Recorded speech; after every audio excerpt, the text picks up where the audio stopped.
Brave heroines save a marmoset's life after a brutal giant boa constrictor attack. The reserve's main walkway trembles under the weight of hurried footsteps. Cell phones rise like small flashlights, and the air boils with suppressed panic. At the center of the confusion, a juvenile marmoset lies motionless, its chest hollowed with compression marks, its spiraling tail smeared with damp leaves, while the giant boa constrictor describes slow circles, tense, its muscles marked by grooves that betray the former presence of wire.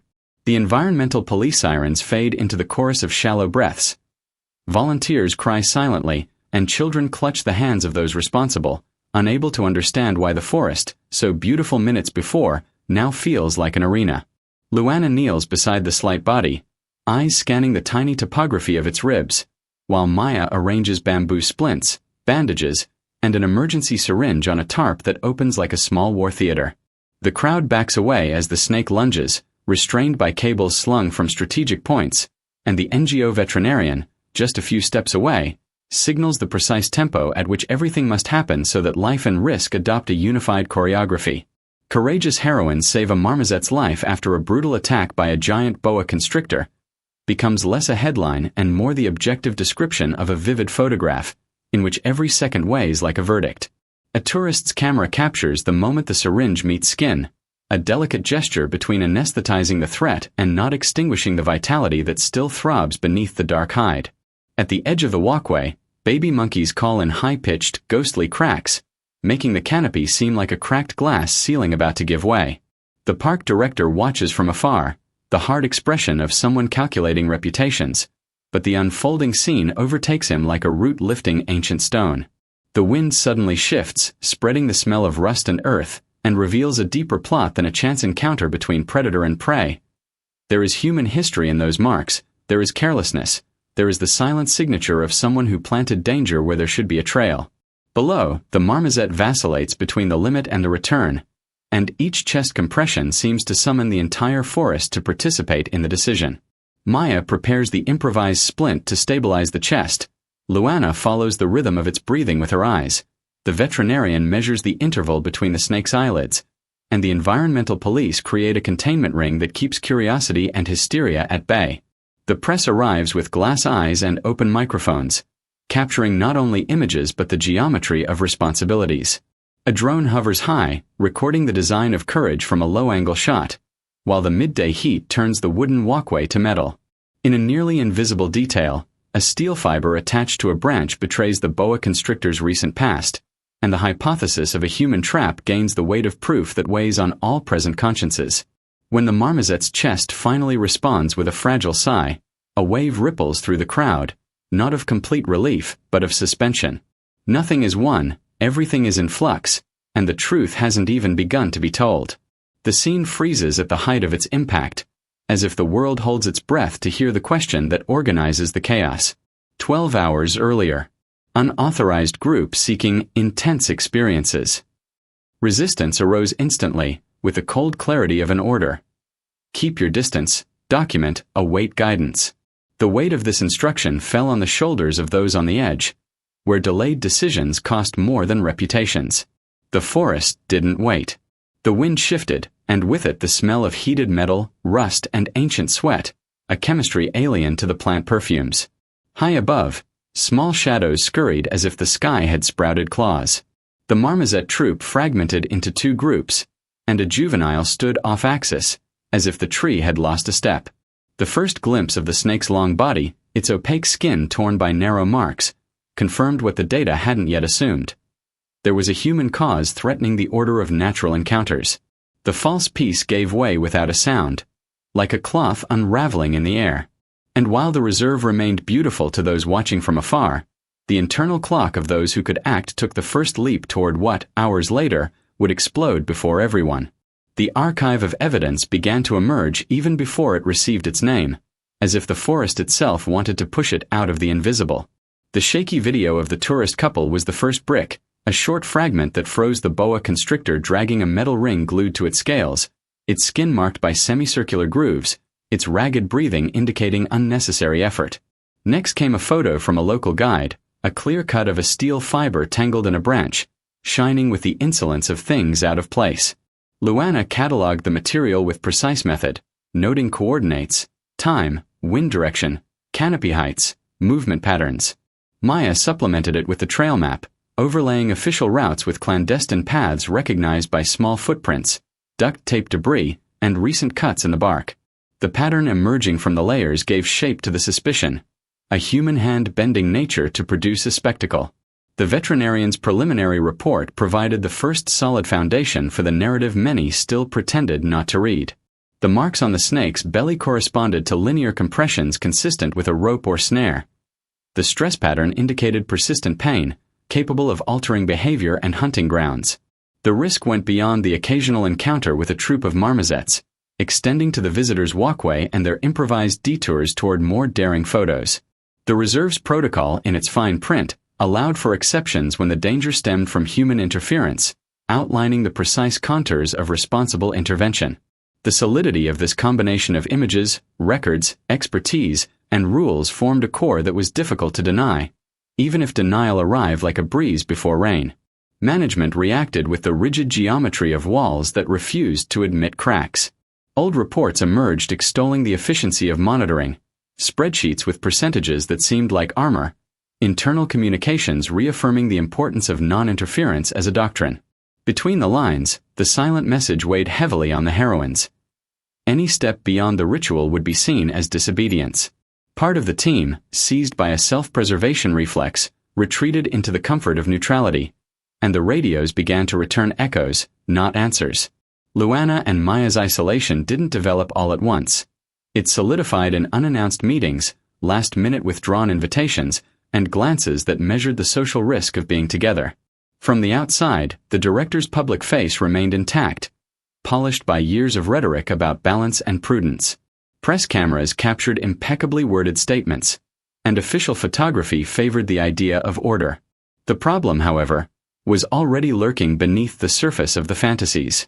The partner NGO collected testimonies from guides who pointed to unauthorized excursions seeking dramatic scenes. A drone, in a regular flyover, recorded the boa constrictor's encounter with scraps of wire and a cluster of branches that resembled a waiting point, like those set up to attract predictable encounters. Gradually, what seemed like a rumor took the form of a plot, and the plot revealed a recurring pattern. The direct threat came not in explicit words, but in gestures of increasing friction. Requested equipment was not made available on time, usual authorizations were held in drawers, and formal communication channels became saturated with parallel demands. Luana redoubled her documentation discipline, piling on layers of evidence to support each step.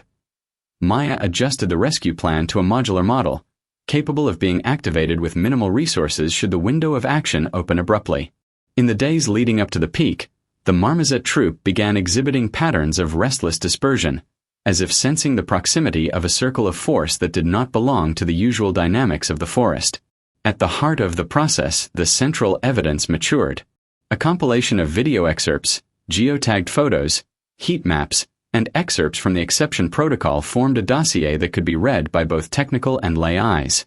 The presence of a metal cable, the change in the snake's behavior, the vulnerability of a pack of juveniles in the learning phase, the proximity of the main walkway during peak traffic hours, all converged on the same operational conclusion. To intervene was to restore order, not violate it. The conflict, however, was no longer limited to the realm of biology. It spilled over into the realm of image, office, and the petty politics that take root in corridors and haunt decisions. As the morning of the confrontation began to unfold, there was a strange silence in the air, the kind that settles before storms everyone predicts but pretends not to expect. Luana and Maya, separated by protocol and united by the same mental diagram, knew the window would open not by concession, but by inevitability. What came next happened too quickly to fit into arguments and slow enough to be perceived in every detail. Denial resisted until the last moment, but the facts, patiently aligned, already prepared the only possible answer. From that moment on, investigation and courage would cease to be nouns arranged in reports and would become gestures in the public space, under the harsh light that does not tolerate masks for long.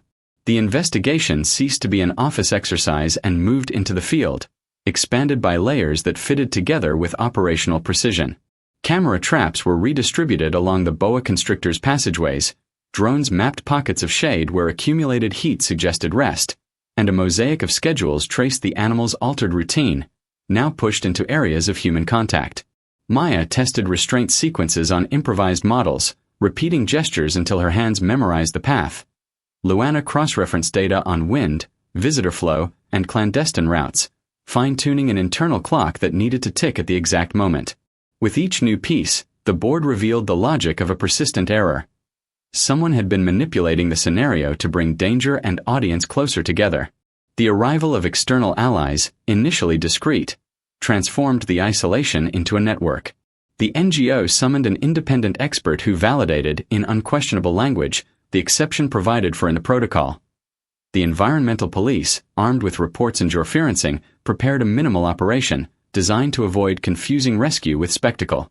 Veteran guides, previously restrained by fear of reprisal, provided records of parallel trails, arrows scratched on the backs of trees, and tripod marks where there should never have been.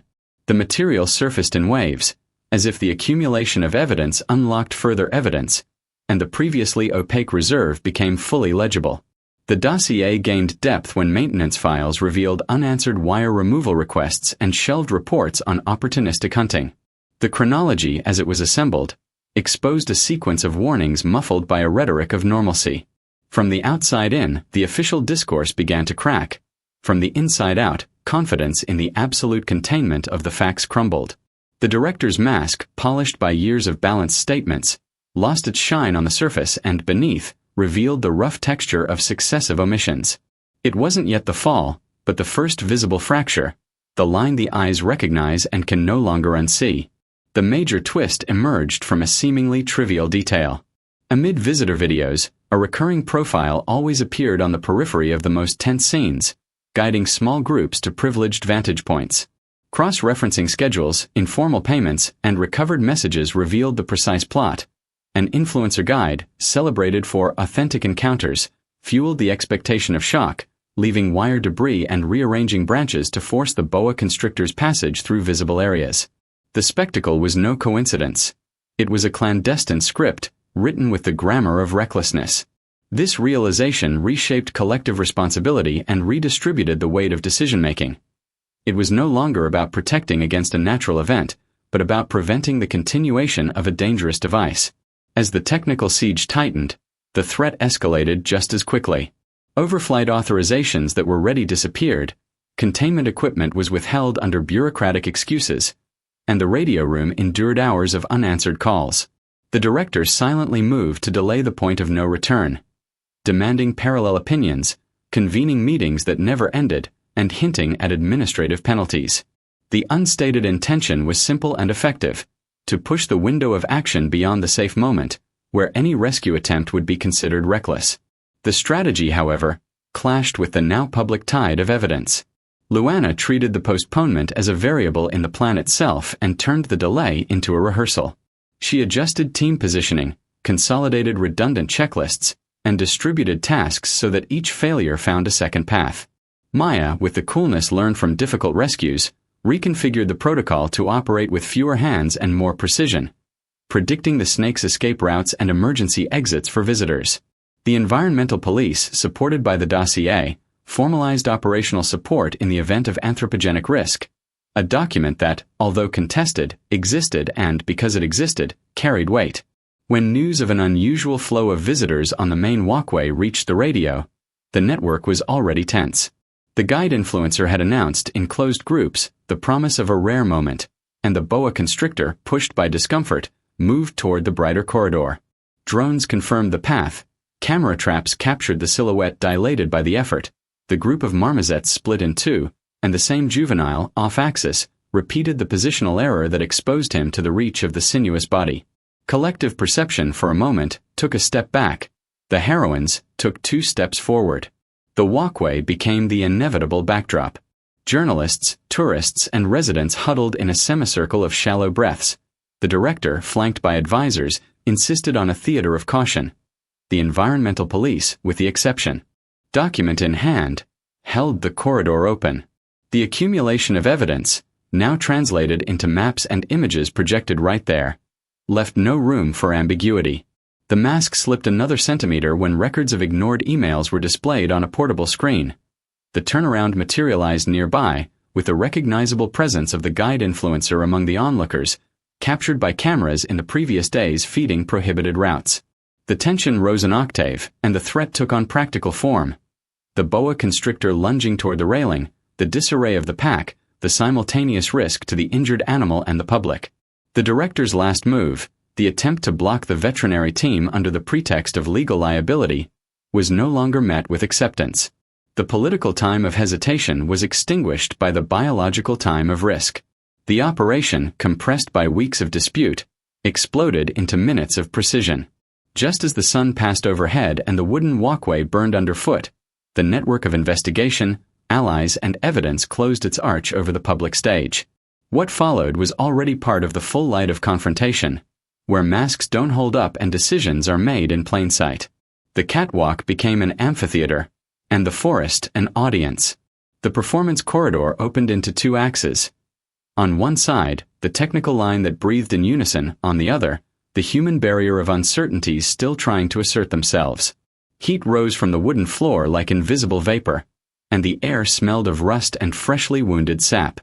The boa constrictor, tired and irritated, slid toward the railing with the slowness of someone carrying someone else's weight. The juvenile marmoset, off-axis, trembled like a sustained note demanding resolution. The environmental police anchored the security radius and, with the exception document open, signaled the start.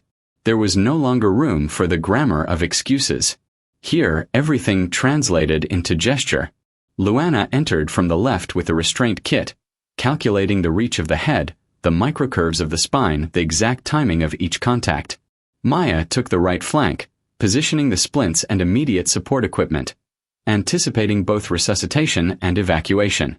The veterinarian approached with the precision of someone measuring not just the milliliter, but the second in which the milliliter must exist. A drone at a safe height recorded the clear geometry of the operation. The crowd, seized by an almost instinctive discipline, reduced noise until only the essential sounds remained: the rubbing of scales, the creaking of the handrail, the controlled pace of boots. The portable screen illuminated the opposite side of the walkway with the dossier map. Images of the wire, geo-referenced recordings, compression reports, shelved emails, illegal routes marked in red. The director's mask, already fractured, lost its rigidity as the chronological sequence appeared without gaps. The guide influencer, recognizable in the edges of old scenes, tried to dissolve into the crowd, but the previous day's cameras clearly outlined him. There was no voice of accusation, because no voice was necessary. The very sequence of events kept the accusation standing.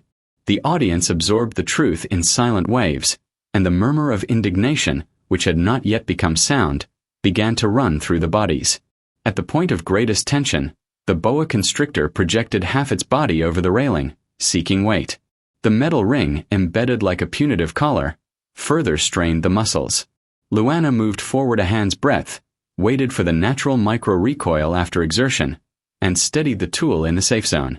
Maya synchronized the support, locked the base with his own body weight, and opened the space for the clinical approach.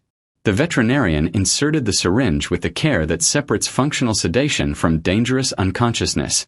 Time, for an instant, split in two: the audience's time, stretched by suspense, and the procedure's time, measured in milliseconds. The snake lost its leverage and yielded enough for the wire to be cut. The pliers closed, the metal sang softly, and the loop finally opened like a loop of guilt unraveling. The skin, freed from compression, breathed in long waves.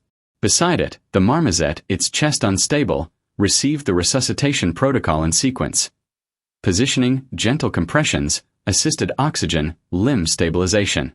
The walkway curved in a single expectant breath, and the flock above began to emit cracking sounds that pierced the heat like a brief rain. When a short sigh broke the stillness of the small body, catharsis permeated the space. Not a scream, but that kind of silence that illuminates. Teary eyes, shoulders that sag, hands that meet without matching. With the threat under control, the consequences, previously phantasmagorical, took on administrative and social form. The environmental police registered the incident with attachments that dispensed with adjectives. The NGO filed a complaint based on the reports. The press, facing the screen, learned to pronounce the word anthropogenic with the gravity it demands. The director, confronted by the exposed chronology, lost the narrative prerogative. The guide influencer, cornered by his own fragments of the show, became a character in a plot he never intended to lead. The community, previously a spectator, reconfigured itself as an injured party, demanding repair and revision. In the days that followed, the courts followed the firm trail of documents. The director's dismissal was announced in an official statement, accompanied by the opening of disciplinary proceedings for repeated omissions. The guide was indicted for mistreatment and endangering visitors and wildlife, and the clandestine excursions, which thrived on shock value, were dismantled. The reserve incorporated clear protocols for cases of risk caused by human action, establishing deadlines, flows, and responsibilities that do not depend on the mood of individual positions. Environmental education workshops were offered to guides and tourists, and signage incorporated active verbs, reminding that preservation begins with avoiding danger. The boa constrictor, reassessed without the weight of the metal, resumed its movements with energy savings, and camera monitoring ensured its route re-established away from the walkway.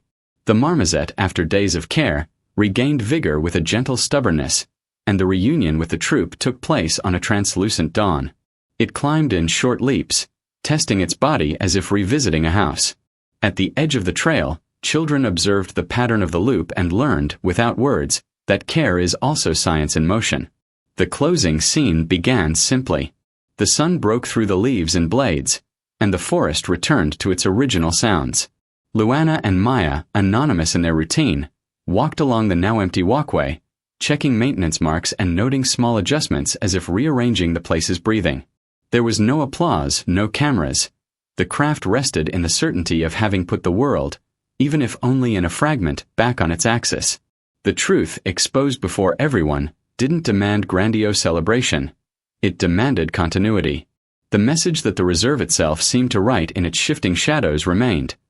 Nature doesn't need an audience to exist, but it does need courage to be defended when human intervention diverts its course. And for those who saw and heard it later, the question that reshapes consciousness remained. Faced with a risk we ourselves created, what do we do at the very second when action is the only way to preserve it?